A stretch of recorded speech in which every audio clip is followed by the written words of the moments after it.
अस्सलाम के नाज़रीन, आप देख रहे हैं प्रोग्राम आवाम की आवाज़। मैं हूं आपका मेज़बान सैयद अमीन गिलानी। आज मेरे साथ मौजूद हैं डॉक्टर मसूद गौरी, जो कि माहिर अमराज जे टीबी और तबे दिक जो है वो हैं। आज हम उनसे बात करेंगे टीबी के हवाले से कि ये एक मुज़ी मर्ज़ भी है, एक दूसरे से फैलती है। इसके तदारुक के लिए बात करेंगे, ये कैसे फैलती है, ये कैसे होती है। वो सवाल जो आपके जहनों में है, उस हवाले से हमारी कोशिश होगी कि डॉक्टर साहब से बात करें। वेलकम करते हैं डॉक्टर साहब। डॉक्टर साहब, सबसे पहले तो ये बताएं, टीबी की बुनियादी वजूहात क्या हैं, किस वजह से ये जो टीबी की बीमारी जो है वो लाक होती? टीबी एक, जैसे आपने अभी बोल रहा कि इन्फेक्शियस डिजीज़ है, मोजी मर्ज है। ये एक मरीज़ से दूसरे मरीज़ को फैलती है। यानी जिस मरीज़ को टीबी है उसका जरासीमा, जो उसके अंदर जरासीम है, वो दूसरे मरीज़ को मुंतकिल हो जाता है। और ये उन लोगों में ज़्यादा पाई जाती है, उन लोगों में ज़्यादा होती है जो गुंजान आबादी में रहते हैं, जिनके छोटे छोटे घर हैं, जिनमें खुराक की किल्लत है, इम्यूनिटी कम है। और वो लोग जो शुगर के मरीज़ हैं, वो लोग जो रीनल पेशेंट हैं, गुर्दे के मरीज़ हैं, और आजकल जो हमारे बहुत ज़्यादा माशरे में HIV पाई जा रही है। ये लोग जो हमारी जेंडर क्लास है दूसरी, जो उनमें बहुत ज़्यादा पाई जा रही है। तो ये टीबी की जो बुनियादी वजूहात यही है कि जो लो पूरा सोशल इकोनॉमिक स्टेटस लोग हैं, जिनकी इम्यूनिटी कम है, उनके अंदर टीबी की वजूहात बहुत ज़्यादा है। अच्छा डॉक्टर साहब, इसकी तदारुक के लिए जो है वो क्या रियासत की जानिब से, हमारी गवर्नमेंट जो है, हमारे सरकारी हॉस्पिटल्स कह लें, उसके लिए क्या किया जा रहा है अब तक? हमारी गवर्नमेंट इसमें बहुत अच्छा किरदार अदा कर रही है। हमारे डिस्ट्रिक्ट हेडक्वार्टर्स जितने भी हैं, वहाँ पर टीबी सेंटर कायम किए गए हैं। वहाँ पर जो पेशेंट आते हैं उनका फ्री स्पुटम चेक होता है। टीबी का जो जरासीमा है वो हम बलगम में चेक करते हैं, तो फ्री बलगम चेकअप है। यहाँ पर एक्सरे में होते हैं, एक्सरे से चेक किया जाता है, फ्री एक्सरे चेकअप है। और ट्रेन डॉक्टर हैं, अमला है, जो कि पेशेंट्स आते हैं उनकी टीबी को फ्री चेकअप करते हैं।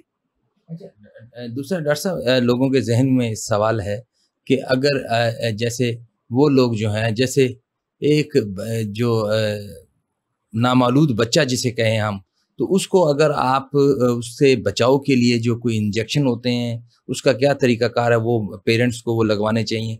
उस हवाले से भी मैं चाहूँगा कि थोड़ा सा शेयर कर दीजिएगा व्यूअर्स। जी, बिल्कुल जी, बड़ा इम्पोर्टेंट सवाल आपने किया है। जैसे ही बच्चा पैदा होता है तो हमारे पास एक वैक्सीनेशन प्रोग्राम है जिसको EPI के नाम से हम कहते हैं। तो उसके अंदर हमारे जैसे बच्चा पैदा हुआ तो उसको हम वैक्सीन लगा देते हैं, उसको BCG कहते हैं, और उससे बच्चे को फिर टीबी नहीं होती।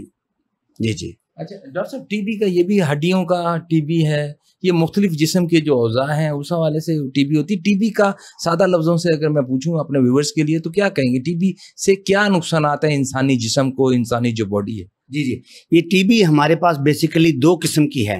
एक तो हमारी मैं जो बात कर रहा हूँ पल्मोनरी टीबी, फेफड़ों की टीबी। दूसरा अगली एक होती है एक्स्ट्रा पल्मोनरी टीबी, जो फेफड़ों के अलावा भी होता है, जैसे दिमाग की झिल्ली की टीबी है, दिल की झिल्ली की टीबी है, आंतों की टीबी है, हड्डियों की टीबी है, बच्चादानी की टीबी है।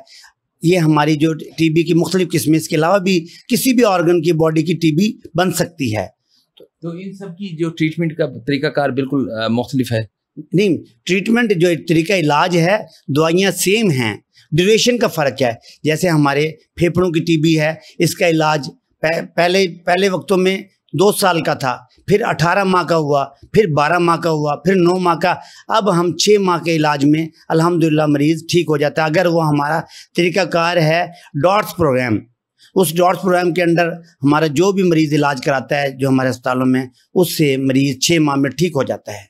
अच्छा डॉक्टर साहब, अब ये तो आपने जैसे बताया कि फेफड़ों की जो है वो टीबी है। अब वो व्यूअर्स जो आपको देख रहे हैं और जिनकी हड्डियों की टीबी है, उनके बारे में क्या आप उनको कहेंगे, क्या उसका तरीकाकार है? उसके लिए जो आर्थोपेडिक सर्जन हैं, जो आर्थोपेडिक वाले हैं, वो इसको डायग्नोसिस करते हैं। उसके तरीकाकार है कि वो MRI पे डायग्नोज करते हैं, हिस्ट्री पे डायग्नोज करते हैं, उसके बाद हमारे पास आते हैं। तो वो जो आर्थोपेडिक सर्जन है, बाज़ मरीज़ों को 1 ईयर की ट्रीटमेंट देता है, बाज़ को 2 ईयर्स की ट्रीटमेंट देता है, according to severity of disease, और इन मरीज़ से ठीक हो जाते हैं। अच्छा डॉक्टर साहब, नाज़िर हमारी बुनियादी मकसद यही होता है, आपने देखा है मुख्तलिफ प्रोग्राम्स में कि जो हमारे जो व्यूवर्स जो हैं उनको अवेयर किया जाए ताकि वो इन तमाम मोहलिक बीमारियों से जो हैं वो बच सकें। डॉक्टर साहब क्या मशवरा देंगे वो फैमिलीज़ जो हैं जो इससे गुज़र रही हैं, जिनके पेरेंट्स, जिनकी फैमिली के कुछ बहन भाई, उनके लिए क्या एडवाइस करेंगे कि फ़ौरी तौर पर वो डॉक्टर को चेकअप करवाएँ और उसकी प्रॉपर ट्रीटमेंट करवाएँ ताकि इससे जो ये बीमारी जो है बच सकती है? और फिर ये भी बता दीजिए कि ये दोबारा हो सकती है अगर किसी को एक बार टीबी हो जाए वो इलाज करवाने के बाद, ये इसका क्या उसमें है? जी बिल्कुल, ये मेरा इसके लिए हमारे जो है ना एहतियाती तदाबीर ये हैं कि अगर कोई किसी घर में टीबी का मरीज़ है तो वो मज़ीद 10 बंदों को टीबी कर सकता है। तो उन्हें चाहिए जो घर में टीबी का मरीज़ है उससे फासले पर रहें, और जो टीबी का मरीज़ ख़ुद मुंह पे मास्क लगाए, जो उसके साथ रहने वाले हैं वो भी मास्क का इस्तेमाल करें, उसका कमरा कुछ दिनों के लिए अलहदा कर दें, क्योंकि जो दौरानी इलाज है उसमें तकरीबन 1 माह जब तक जरासीम डेड नहीं होता तो वो उस वक्त तक एक्टिव होता है और दूसरों को मर्ज़ फैला सकता है। तो उसको जो कमरा ज़रा अलहदा करें और उसकी खुराक अच्छी करें, मरीज़ की ख़ुद भी खुराक करें, और जितने घर के लोग हैं वो जिस सेंटर से इलाज करा रहा है वहाँ जाएँ, अपना बलगम का टेस्ट कराएँ, अपने एक्सरे कराएँ ताकि स्क्रीनिंग कराएँ, इसको कॉन्टैक्ट स्क्रीनिंग कहते हैं। एक दूसरा, जो टीबी का मरीज़ है उसे अपनी सारी उम्र अपनी खुराक अच्छी करनी चाहिए। अगर वो शुगर भी है उसको तो अपनी शुगर कंट्रोल रखे, और अगर वो अपनी HIV भी टेस्ट कराए ताकि कोई और जरासीम के साथ ना हो, और मरीज़ों को अपने हेपेटाइटिस B, C भी चेक कराना चाहिए। जी अच्छा डॉक्टर साहब, बड़ी प्यारी बात आपने की। यकीन हमारे मुआशरे में आपने देखा है कि बहुत ज़्यादा जो है वो गुर्बत पाई जाती है। 70% के करीब अच्छी खुराक या नॉर्मल खुराक भी जो है वो लोग जो है उनको मैसर नहीं है। फिर ये सैलाब के बाद सारी सूरत हाल आपके सामने, 3 साढ़े 3 करोड़ के करीब लोग जो हैं बेसर व सामानी की हालत में हैं। हमारा जो आज का बुनियादी मकसद तो वो यही था कि टीबी के बारे में जो तबीयत जो है उसके बारे में जो लोग बेचारे इस मुज़ी मर्ज़ से गुजर रहे हैं उनको इसकी आगाही के हवाले से बताया जाए। आपसे बात करने का, आपका कीमती टाइम लेने का जो मकसद था। सर ये फरमा दीजिए कि इसका अब जो इलाज जो है वो कितना है, जैसे मैंने आपसे कहा, और वो दोबारा क्या हो सकती है या नहीं, ताकि लोगों के, बहुत सारे लोगों के जहन में है कि अगर वो 6 माह का या साल का वो इलाज हो जाता है तो फिर उसके बाद क्या दोबारा टीबी हो सकती है या नहीं हो सकती? जी, मैंने जैसे पहले आपको अर्ज़ किया, टीबी दोबारा भी हो जाती है, उसको रिलैप्स केस कहते हैं।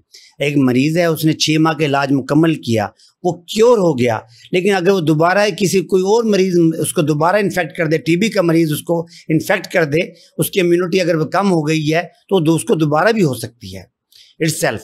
तो ये है कि टीबी रिलैप्स दोबारा बार भी हो सकती है, लेकिन अगर सही इलाज करा लिया और इलाज के बाद उसको अपनी सारी एहतियाती तदाबीर का पता चल गया और अपनी एहतियाती तदाबीर वो कायम रखता है, अपनी इम्यूनिटी अच्छी रखता है, अपनी खुराक में प्रोटीन का इस्तेमाल ज़्यादा करता है, अपनी वो खुराक जिसमें कैलोरी ज़्यादा हैं वो डेली इस्तेमाल करता है, तो उम्मीद है कि उसको दोबारा टीबी नहीं होगी।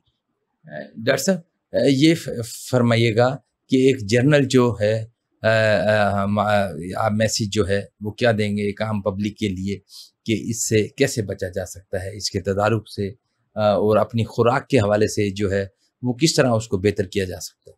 सर मैसेज ये है कि जो भी इंसान जिसको अगर खांसी है 15 दिन से ज़्यादा हो गई हैं, उसको अगर डेली शाम को बुखार आ रहा है, उसका अगर वज़न कम हो रहा है, अगर उसको भूख नहीं लगती तो उसको नज़दीक के सरकारी मराकज़ भी जो हैं जहाँ टीबी की तशख़ीस की जाती है वहाँ पर आना चाहिए। फ़ौरन आके अपना बलगम चेक करवाएं और डॉक्टर जो टीबी के बैठे हैं माहिर उनसे मिलें ताकि बर वक्त इलाज हो सके और बर वक्त तशख़ीस हो सके।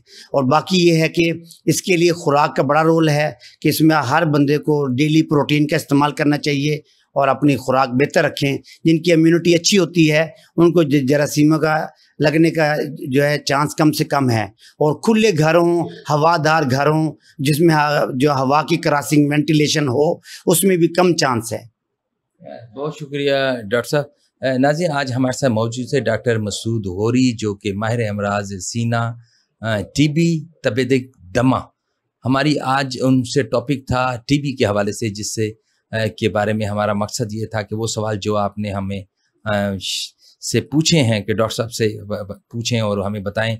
हमारी कोशिश थी कि वो जो एक आम आदमी के जहनों में जो है वो सवाल जो है वो तमाम हमारी आज की प्रोग्राम में कोशिश थी कि उन सवालों के जवाब जो हैं डॉक्टर साहब से लें। डॉक्टर साहब ने आखिर में बड़ी खूबसूरत बात की कि टीबी जो है, यकीनन नाज़रीन, वो लोग जो वो फैमिलीज़ जो इससे इस टाइम जो है बेचारे गुजर रहे हैं, उनको अंदाज़ा है और इसकी मुश्किलात का। उनका कहना था कि ये दोबारा भी इसके चांसेस हो सकते हैं। आप जितनी भी हो सके कोशिश कीजिए कि जो है इससे बचें। और जो अगर घर पर कोई पेशेंट है तो उसके हवाले से उन्होंने कहा कि उसको अलग कमरा उसके लिए होना चाहिए, उसकी खुराक अच्छी होनी चाहिए। जनरल जो उन्होंने बात की कि अच्छी खुराक लीजिए, साफ़ सुथरी खुराक लीजिए, हवादार खुले घर हों, ताकि इस तरह की जो मूजी मर्ज़ और बीमारियां जो हैं इनसे हम बच सकें। आज के लिए इतना ही, मुझे इजाज़त दीजिएगा। अल्लाह ने के बाद।